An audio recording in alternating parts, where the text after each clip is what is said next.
আপনাকে নামানো হয় নিচে। কবরের দেয়াল যেন বুকে চেপে বসতে চায়। আর তারপর পরে প্রথম মুঠো মাটি। শব্দটা আপনি শুনতে পান, কিন্তু আপনি কিছু বলতে পারেন না। একটার পর একটা মুঠো, আর ধীরে ধীরে ওপরে আলো বন্ধ হয়ে যায়। তারপর যা হয়, এটাই কবরের সবচেয়ে হৃদয় ভাঙা অংশ। মানুষেরা দাঁড়িয়ে থাকে কিছুক্ষণ, তারপর একে একে ফিরে যায়। আর হঠাৎ নীরবতা। এমন নীরবতা যেন দুনিয়ার সব শব্দ মরে গেছে। আপনি একা।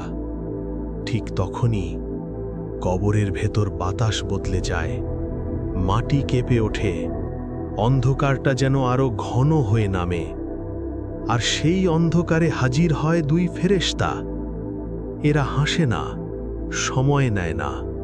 এরা হলো মুনকার ও নাকির।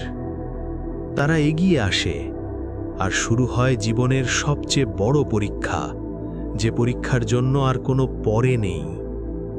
প্রথম প্রশ্নটা যেন কবর কাঁপিয়ে দেয়, মান রব্বুকা, কে তোমার রব?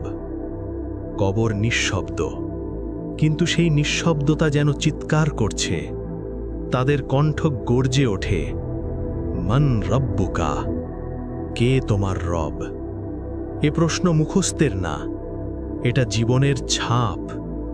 যাকে আপনি সত্যিই রব মেনেছিলেন, সেই বের হবে আপনার জবাব থেকে।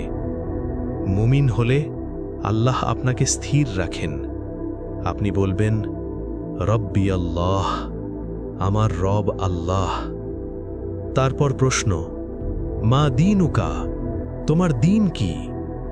দীন ইয়াল ইসলাম, আমার দিন ইসলাম। তারপর, মান নবিয়ুকা, তোমার নবী কে?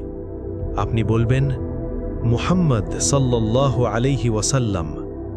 আর ঠিক ওই মুহূর্তে কবর আর আগের মতো থাকে না।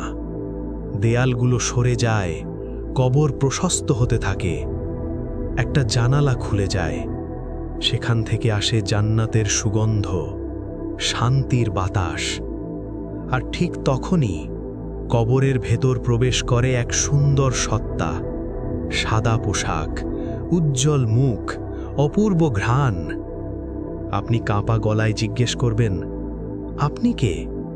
সে হাসবে, বলবে, আমি তোমার নেক আমল, তোমার নামাজ, তোমার রোজা, তোমার আল্লাহর জন্যে ফেলা কান্না। আমি কিয়ামত পর্যন্ত তোমার সাথে থাকব। এখন আপনি একা নন।